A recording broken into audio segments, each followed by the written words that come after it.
വരുന്നില്ലേ? തന്റെ ഫണ്ട് 100% സഫീഷ്യന്റും അല്ല, സെക്യൂരിറ്റി ഉള്ളതുമല്ല. എന്താ സഫീഷ്യന്റും സെക്യൂരിറ്റി എന്ന് പറഞ്ഞാൽ?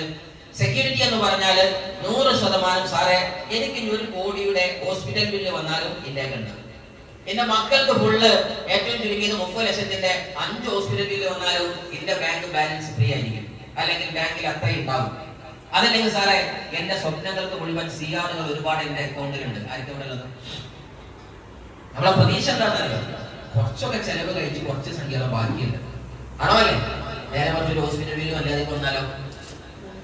കനിവുള്ളവരെ കുനിയൂ, ഫിറോസ് കുന്നം പറമ്പിലെ പാഞ്ഞു വരും. പിന്നെ ആരെങ്കിലും ആൾ പാഞ്ഞു വരണം, ആണോ അല്ലേ? തീർന്നോ ഇല്ലേ? നമ്മൾ ചിന്തിക്കണോ ചിന്തിക്കണ്ടേ? ഒന്ന് മാറി ചിന്തിക്കണോ വേണ്ടേ? ഉണർന്ന് ചിന്തിക്കണോ വേണ്ടേ? തോന്നുന്ന ആൾക്കാർക്ക് യോഗ്യാണ് എങ്കിൽ ആ സെഷനാണ് നമുക്ക് നടത്താനുള്ളത്.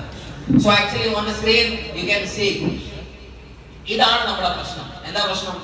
Employee mindset is the big problem. നമ്മുടെ ഏറ്റവും വലിയ പ്രോബ്ലം എന്താണ്? എംപ്ലോയി മൈൻഡ് സെറ്റ് ആണ്. എങ്ങനെയൊക്കെ പറഞ്ഞാലും ഞാൻ പഠിക്കാറുണ്ട്.